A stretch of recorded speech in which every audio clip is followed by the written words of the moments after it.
মানুষ যদি তার মনকে নিয়ন্ত্রণ করতে পারত তাহলে কিন্তু এই পৃথিবীতে কারোর কোনো রকম কষ্ট থাকতো না, তাই না বন্ধুরা? কিন্তু আমরা তো সাধারণ মানুষ, মন আর মস্তিষ্ককে তো নিয়ন্ত্রণ করার ক্ষমতা আমাদের নেই, তাই না? এই সত্যটা কেউ যদি বুঝতে পারে তাহলে কিন্তু সেইটা তার পক্ষে সহজ। কেননা মন আর মস্তিষ্ক এই দুটোকে নিয়ন্ত্রণ করার সাধ্য আমাদের নেই। আমাদের উপরে যে আছে সে যেভাবে আমাদের নিয়ন্ত্রণ করবে সেইভাবেই কিন্তু আমাদের চলতে হয়।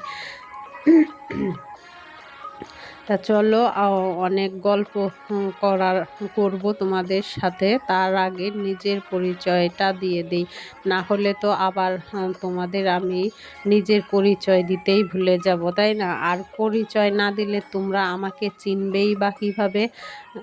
তা চলো আগে পরিচয়টা দিয়ে নেই। শুভ সকাল বন্ধুরা, তোমরা কেমন আছো? আশা করছি তোমরা সবাই খুব খুব ভালো আছো ও সুস্থ আছো।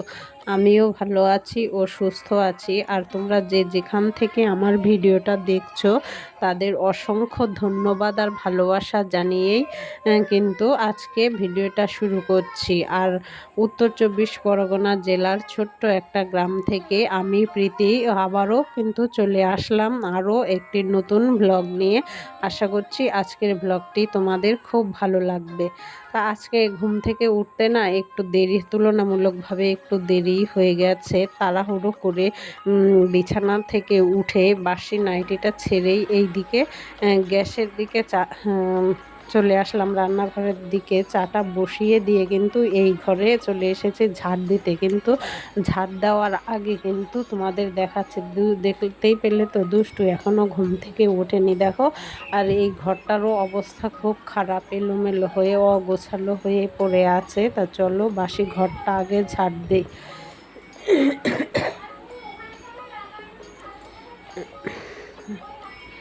আর ওই দিক থেকে পূব আকাশে কিন্তু সূর্য ঝলমল করে উঠছে। আর সেই আমার বাসি ঘরে না সেই পূব আকাশের সূর্যের ঝলমলে রৌদ্রটা পড়ছে, তাই তাড়াহুড়ো করে বাসি ঘরটা ঝাড় দিতে চলে এলাম। ততক্ষণ আমার চাও হয়ে যাবে।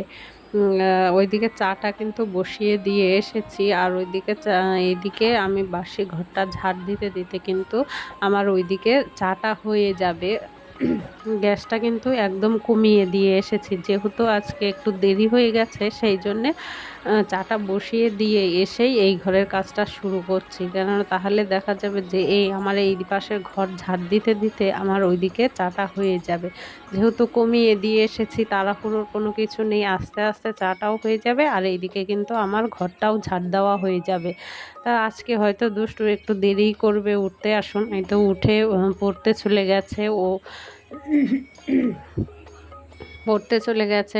ও চলে আসবে হয়তো। দুষ্টু ঘুম থেকে ওঠার আগেই ও চলে আসে। দুষ্টু একটু লেট করেই ঘুম থেকে উঠছে কদিন, যেহেতু স্কুল ছুটি সেই জন্যে। আর তাড়াহুড়ো নেই, ব্যস্ততা নেই। আর আমিও তাড়াহুড়ো করে ডেকে তুলি না। ওর যেহেতু মর্নিংয়ে স্কুল হয় সেই জন্যে কিন্তু ওকে সকাল সকাল ঘুম থেকে তুলতে হয় স্কুল থাকলে। আর এখন যেহেতু স্কুল নেই সেই জন্য ওর কিন্তু তাড়াহুড়ো করে ওঠার ব্যাপার নেই।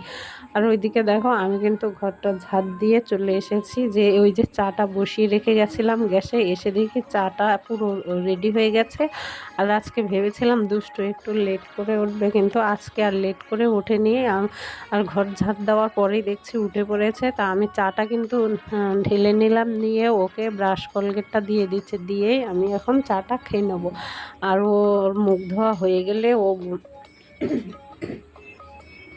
ও বলছে হরলিক্স খাবে না। আমি ভেবেছিলাম হরলিক্স করে দেবো, কিন্তু ও বলছে হরলিক্স খাবে না, ও একটু ছাতু খাবে। তা ওকে একটু ছাতু করে দেবো। আর আমি এখন চাটা খাবো। চাটা খাওয়ার আগে, আর এখন যেহেতু গরম, প্রচণ্ড গরম পড়ছে, আর সকালবেলায় উঠেই কিন্তু যেন গলা শুকিয়ে যাচ্ছে, সেই জন্য চা খাওয়ার আগে একটু জলটা খেয়ে গলাটা ভিজিয়ে নিলাম। নিয়ে দেখো এখন চাটা খেয়ে নেবো। আর কি বলো তো, তোমাদের দাদা ভাই যখন বাড়িতে থাকে না, তখন তো আমার একা একাই বসে চা খেতে হয়। আর যখন বাড়িতে আসে তখন কিন্তু এত বেলা করে চা খেলে হয় না। ঘুম থেকে উঠেই তোমাদের দাদা ভাই শুরু করে দেয় চা করার জন্যে। খুব ব্যস্ততা। তা যখন বাড়ি থাকে তখন কিন্তু একটু তাড়াতাড়ি চা খাওয়া হয়। আর এখন যেহেতু বাড়ি নেই, সেই জন্যে আর আমি আমার সময় মতোই খাই। আর ওই যে বললাম, আজকে ঘুম থেকে উঠতে একটু লেট হয়ে গেছে, তাড়াহুড়ো হয়ে গেছে, সেই জন্যে। আর এইদিকে চা পড়ে গেছিলো চা ঢালতে গিয়ে, সেই জন্যে গ্যাসটা, আর গ্যাসের ওই যে কি বলবো, টেবিল বলবো না কাউন্টার টপ বলবো জানি না, সেইটাই মুছে নিলাম। মুছে দেখো নিচে ওই জায়গাটাও মুছে নিচ্ছি না, ওই জায়গাটায় না ধুলোবালি পড়ে, সেই জন্যে ওই জায়গাটাও একেবারে মুছে নিলাম। যেহেতু চা পড়েছিল আর পিঁপড়ে হবে, আর দুধ চা বুঝতেই পারছো একটা চিট ভাব ধরবে, সেই জন্যে। আর সকালবেলা সকাল আর সন্ধেবেলাটাই কি জানো তো বন্ধু, সে মনটা কিন্তু একটু দুধ চাই করে, কিন্তু দুধ চা খাওয়াটা কিন্তু একদমই ঠিক নয়, কারণ দুধ চা না খেলেই ভালো হয়। আর যেহেতু প্রচণ্ড গরম পড়ছে, কিন্তু আমার কিন্তু সেই দেখো ঘুরে ফিরে কিন্তু দুধ চাই খেয়ে নিলাম। নিয়ে এখন এই টেবিলের উপরে যে কত কিছু ছিল তোমরা দেখেইছো চা খাওয়ার সময়, চা টেবিলটাও পরিষ্কার করে নিলাম। আর ওইদিকে গ্যাসটাও তো মুছে নিলাম, যেহেতু চা পড়েছিল। আর টেবিলটা মোছার সঙ্গে সঙ্গে কিন্তু চেয়ার দুটো ভালো করে মুছে নিলাম, যেহেতু ধুলোবালি পড়ে, সেই জন্যে। আর চা খেয়ে তারপরে দেখো চলে আসলাম এই ঘরের বিছানাটা তুলতে। দুষ্টু যেহেতু উঠে পড়েছে, সেই জন্যে বিছানাটা তুলে নেব। আর বিছানা তো তুলবই, তবে বিছানা তুললে বিছানা গোছানো কতক্ষণ থাকবে, কিন্তু সেইটা কিন্তু কেউ বলতে পারে না। বাড়িতে যেহেতু বাচ্চা থাকে, আর বাচ্চারা তো ওই সমস্ত করবেই, তাই না?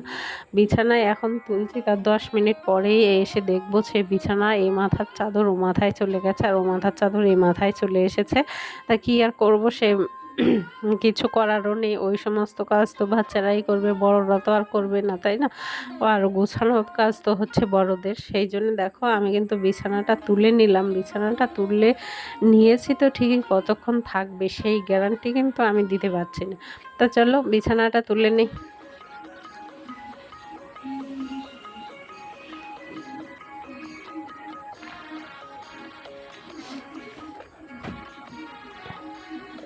তারপর দেখো চলে আসলাম এই ঘরে। এই ঘরের বিছানাটার উপরে এই যে দেওয়ালটা দেখছো, এই দেওয়ালটার দিকে না একটু ঝুল ঝুল মতো দেখা যাচ্ছিল। আর এই যে জানলাটা দেখেছো, জানলাটা দেখছো, জানলাটার তো সেই রকম জানলা না, ধরো কাঠের জানলা না, যে হাত দিয়ে মুছে নেব, এইটা সিমেন্টের তৈরি যে সমস্ত জানলাগুলো হয়, সেই জানলা। এইগুলো তো আর হাত দিয়ে পরিষ্কার করা যাবে না, তাই আমি দেখো ঝাঁটাটা নিলাম।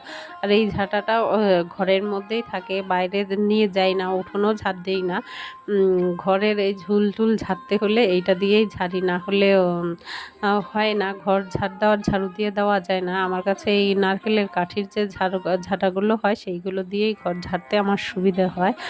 সেই জন্যে দেখো ওই ঝাঁটাটা নিয়ে কিন্তু আমি ওই জানলার দিকটার দেওয়ালগুলো সে একদম ঝেড়ে ঝুলঝুল মতোগুলো যে, সেইগুলো একদম ঝেড়ে পরিষ্কার করে দিলাম। আর এইদিকে যে ওই কাপ, তারপরে রান্নার কড়াই, ওইগুলো ঝুলিয়ে রেখেছি, ওই দিকেও না হালকা একটু ঝুল মতো দেখতে পাচ্ছি। তা ওইগুলো নামিয়ে তারপরে ওই জায়গাটাও ঝেড়ে নেব। তার আগে ওইখানে যে দুটো বাটির মধ্যে গামলা ঝুড়ি মতো দেখতে পাচ্ছ, সেইখানে আমি বাসন মেজে বাসনগুলো উপর করে দিই, সেইগুলো আগে সরিয়ে নিলাম, না হলে ওই ঝুলগুলো ঝাড়লে ওইগুলো নোংরা হয়ে যাবে, তাই না? ঝুল খুব একটা না, হালকা পাতলার মধ্যে দেখা যাচ্ছে, ঝাঁটা দিয়ে এই করলেই চলে আসবে। তা সেটা যাই হোক, চোখে যখন পড়েছে সেটা পরিষ্কার করে নেব। নিয়ে তারপরে ওই জায়গাটা একদম মুছে নেব। আবার যেহেতু বাসন মাজতে হবে, মেজে ওইখানেই রাখতে হবে, সেই জন্যে ওই জায়গাটা ঝেড়ে নিয়ে তারপরে একদম মুছে নেব।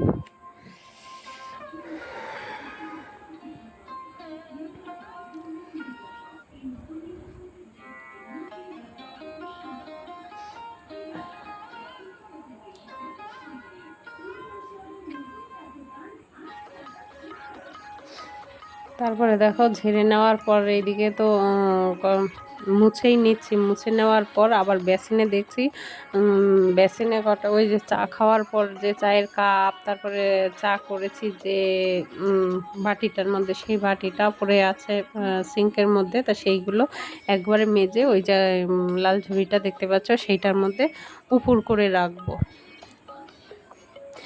তবে আরেকটা কথা বন্ধুরা, যারা আমার এই ভিডিওটা দেখছো তাদের অসংখ্য ধন্যবাদ। আর আমার এই ভিডিওটা যদি একটুকু ভালো লাগে তাহলে একটা লাইক করো, কমেন্ট করো। আর যারা যার যারা তোমরা যদি চাও আমার এই ছোট্ট পরিবারের একজন সদস্য হতে, তাহলে কিন্তু আমার চ্যানেলটাকে সাবস্ক্রাইব করে নতুন সদস্য হয়ে আমার চ্যানেলের সাবস্ক্রাইব করে আমার চ্যানেলের একটা মিষ্টি সদস্য হয়ে থেকে যেও। যাই হোক, তোমাদের সাহায্য ছাড়া কিন্তু আমার একদম এগোনো সম্ভব নয়। জীবনে চলার পথে কিন্তু অনেক বাধা বিপত্তি আসে, সেই বাধা বিপত্তিগুলো কিন্তু অতিক্রম করাই আমাদের এগিয়ে যাওয়া, আমাদের সামনের দিকে এগিয়ে যেতে হবে বাধা বিপত্তিগুলো অতিক্রম করে, তাই না? সেই মনে রাখবে, জীবনে সাফল্য পাওয়াটা কিন্তু এতটা সহজ নয়। জীবনে সাফল্য পেতে গেলে কিন্তু একটা পরিশ্রম করতে হয়, তারপরে নানান পরীক্ষার মধ্য দিয়ে যেতে হয়। তাও আবার যদি সেইটা ঘরের বউ বা কোনো মেয়ে হয়, তাহলে তো তাদের কোনো বাধা বিপত্তির শেষ নেই, তাই না? সেই জন্যে সেই সাফল্যের দিকে এগিয়ে যাওয়াটা খুব কষ্টকর হয়ে ওঠে। তবে আরেকটা কথা, তবে যদি তোমার যে জীবন সঙ্গিনী সে যদি তোমাকে সাহায্য করে, তার সাপোর্ট যদি থাকে, তাহলে কিন্তু খুব একটা অসুবিধে হয় না। কিন্তু সেইটা তো সব মেয়েদের কপালে হয় না, তাই না? একজন ঘরের মহিলা বললো আর হাউস ওয়াইফ বললো, সে চায় যে তার যে জীবন সঙ্গিনী সে তাকে ধরো দামি জামা কাপড় বা ভালো ঘর দরে রাখলেই, ভালো বাড়িতে রাখলেই যে সে সুখী তা কিন্তু নয়, তাই না? তার সাপোর্ট, তার ভালোবাসা, তার হেল্প, সেইটাই কিন্তু একটা মেয়ের জীবনে সামনের দিকে এগিয়ে যাওয়ার জন্যে অনেক, তাই না? তা সেই জন্যে কিন্তু কারোর রাজা হওয়ার প্রয়োজন হয় না। রাজা না হয়েও কিন্তু রাজা ওইভাবেই হওয়া যায় যে তার জীবন সঙ্গিনীকে সামনের দিকে এগিয়ে নিয়ে যাওয়া, সব রকম কাজে সাহায্য করা, তাই না? তা দেখো, গুড ইভিনিং বন্ধুরা, অনেক কথা হলো তোমাদের সঙ্গে। আর এইদিকে দেখো আমি কিন্তু সন্ধেবেলায় চা করতে চলে এসেছি। এইদিকে চাটা বসিয়ে নিলাম, আর ওই গ্লাসটাই তো দেখতেই পেলে জল ঢেলে নিয়েছি। দুষ্টু শোনার জন্য হরলিক্স করব, সেই জন্যে। তা চলো হরলিক্সটা করে নিই। আর এইদিকে দেখো চাটাও কিন্তু হয়ে গেছে। এবার চা খাওয়ার পরে ওরা পড়তে বসবে হরলিক্স খেয়ে, আর আমিও চাটা খেয়ে নিই, তারপরে ওদেরকে পড়াতে হবে। তা আজকের ভিডিওটা কিন্তু এই পর্যন্তই। সবাই সুস্থ থেকো, ভালো থেকো, টাটা।